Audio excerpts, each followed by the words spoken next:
What's up, everybody? Couch Mills here, coming at you with a brand new Overwatch video. And in this video, we gotta break down the new Overwatch retail patch notes that did a lot of interesting things, specifically fusing the now PC and console patches into one, so there is no differences between console and PC anymore. We're going to talk about what that means, and we're going to talk about the fact that crossplay is enabled and region lock is enforced. There's a lot to talk about, so let's break it all down. But go to the GameLeap website right now for a special 50% summer sale. So if you want to get access to everything that we have to offer, in-depth tips and tricks, in-depth character reviews about every single character, and VOD reviews, you got to go check it out right now and don't miss out for this insane deal. But without further ado, let's jump into the video. So the first thing that we need to talk about is Ash's Deadlock Challenge, which is a way to earn actual Ash's skins, the Deadlock Ash skins, and you can do this till July 5th, so don't miss out for that. But the next thing that we need to talk about is crossplay, and they said this about crossplay, quote, "Crossplay is now here, allowing players on different platforms to group up and play Overwatch together.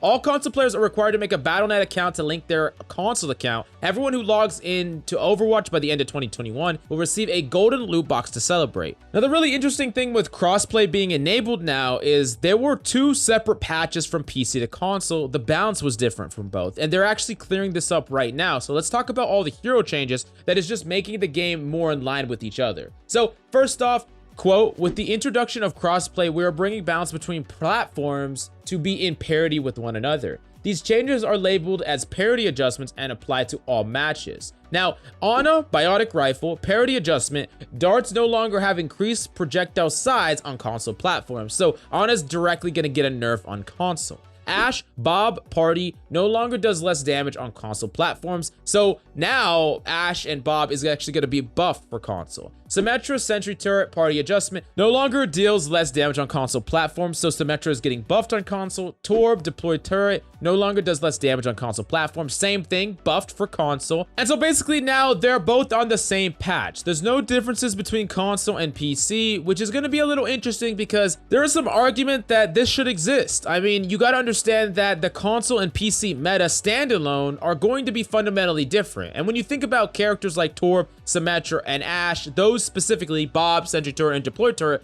these are things that kind of fire on their own. And these were originally nerfed because the inanimate object skill level was too strong compared to the mechanical skill level on console, when the average mechanical skill level on PC was a little bit higher. This is why it happened originally, and I do fear that doing this is going to make some of the console games harder to balance, honestly. Console as a whole is going to be a little bit harder to balance because you can't make any differentiation. Now, of course, that being said, when you do this, if some of these things get too powerful, there are ways to target it specifically affecting console. Things like aim assist could become stronger or things like that. That being said, I think that's a completely different discussion. I just want to point out that it might be a little bit harder to balance the two games now, or the two platforms now, because they don't have the freedom of balancing them separately like they did before. So it's just something to keep in mind for the future. Now, the next thing that we got to talk about is something that has triggered a ton of people about the new update, and that's the fact that the crossplay has actually region soft locked everyone.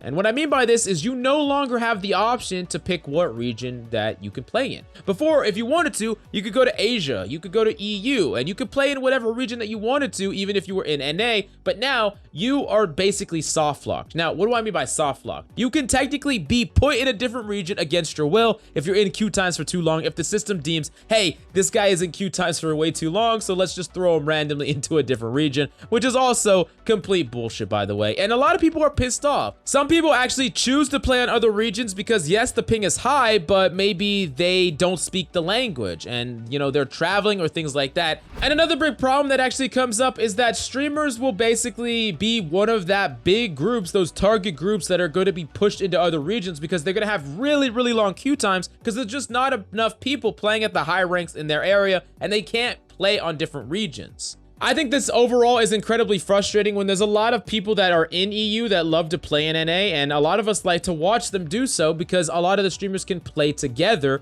but now they technically can play together if they play with a buddy, but they can't choose to do it themselves, which is a little bit frustrating to say the least. You know, this would be a truly epic time to plug our sponsor, NordVPN. No, I'm just kidding. We don't have a sponsor for a VPN service, but that'd be cool because it'd be something cool to plug.